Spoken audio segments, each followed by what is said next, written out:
सर्वप्रथम तर गोवा सरकारचं स्वागत करावं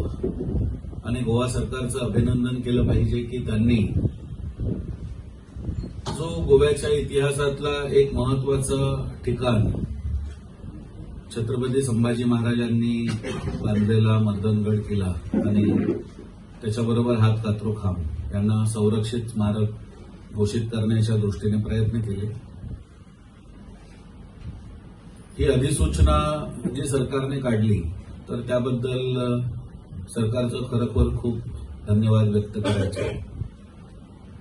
त्याच्याबरोबर दुसरा महत्वाचा विषय की आता हे लवकरात लवकर संरक्षित स्मारक म्हणून घोषित झालं पाहिजे आणि त्याच्याबरोबर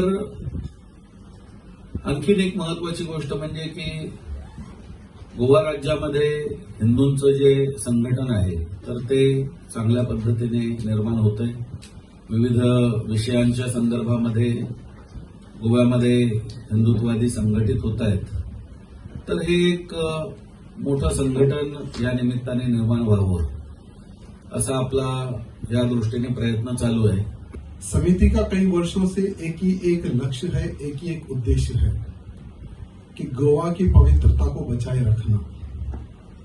और कई वर्षों से गोवा राज्य के अलावा भी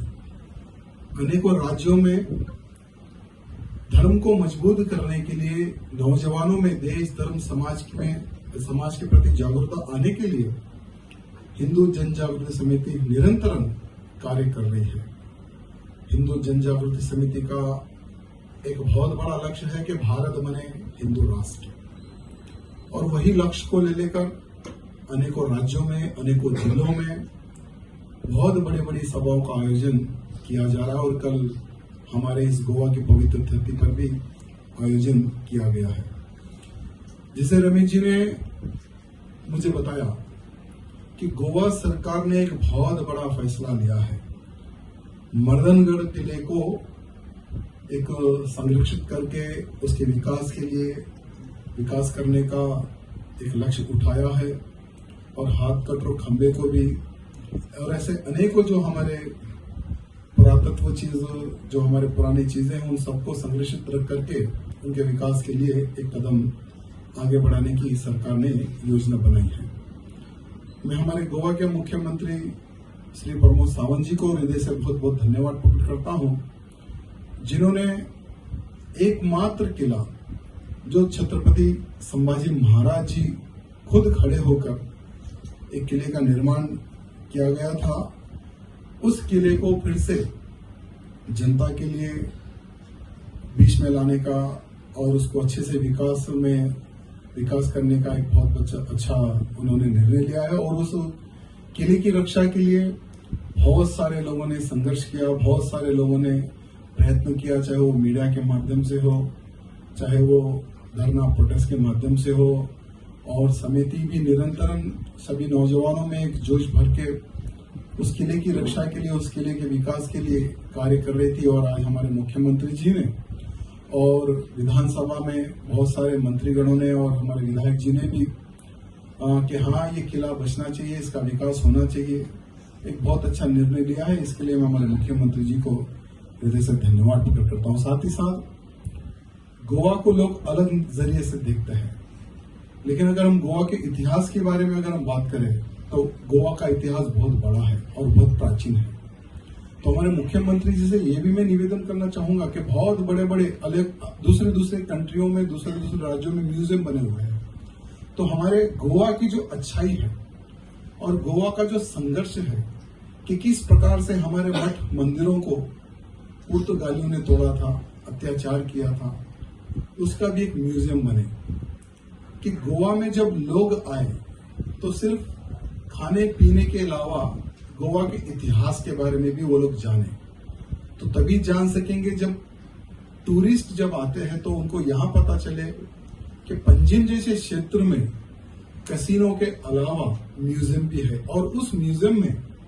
गोवा के प्राचीन इतिहास के बारे में, गोवा के मठ मंदिरों के बारे में, और गोवा के संघर्ष के बारे में अगर उस म्यूजियम में अगर हम बताएंगे तो बाहर जो टूरिस्ट आते हैं उनको भी पता चलेगा और गोवा की जो आने वाली जो पीढ़ी है उनको भी गोवा के इतिहास के बारे में पता चलेगा। अगर मुख्यमंत्री जी इस विषय पर भी अगर विचार करते हैं तो एक बहुत बड़ा कार्य रहेगा। अंगुठ हो या बागा हो, ऐसे अनेकों बीचेस है जहां पर हमारे लोकल गोवा के भाई बंधु क्या करते हैं कि उनको कम रेंट में या ज्यादा रेंट के लालच में जो बांग्लादेशी जो रोहिंग्या है वो गोवा में घुसते जा रहे हैं। तो अगर वैसे ही ये लोग घुसते रहेंगे तो गोवा के अनेकों जिलों की डेमोग्राफी बदल जाएगी, अनेकों क्षेत्रों की डेमोग्राफी बदल जाएगी। तो हमारे मुख्यमंत्री से निवेदन करना चाहूंगा कि बांग्लादेशी रोहिंग्या घुसपैठियों को जो घुसे हुए उनको गोवा से बाहर भगाना है, रोहिंग्या बांग्लादेशी मुक्त गोवा बनाना है। इस विषय पर भी मुख्यमंत्री जी विचार करने की आवश्यकता है। साथ ही साथ जैसे आज हम देख रहे हैं कि किस प्रकार से हमारे गोवा का जो हिंदू है आज अच्छे से धर्म के प्रति, देश के प्रति, समाज के प्रति जागरूक होते जा रहा है। मैं समझता हूं कि आने वाले समय में जो धर्म नगरी थी हमारी गोवा की धरती, आने वाले समय में फिर से एक बड़ी धर्म नगरी भी बन सकती है। ऐसा एक वातावरण बहुत अच्छे से बन रहा है। तो आज समिति के माध्यम से जितने भी जो कार्य चल रहे हैं वो बहुत ही सराहनीय कार्य है और आने वाला इतिहास भी इन कार्यों को देखकर याद रखेगा और ये इतिहास रचने वाला है। और दूसरा, कल जो हिंदू राष्ट्र की जो सभा का जो आयोजन किया गया है, समिति का और हमारा बस एक ही एक उद्देश्य, एक ही एक लक्ष्य है, गोवा के अलावा हर राज्य के हिंदू को जगाना है, हमारे संस्कृति, हमारे देश, हमारे समाज को बचाना है और हमारा एक ही एक लक्ष्य है, भारत को हिंदू राष्ट्र बनाना।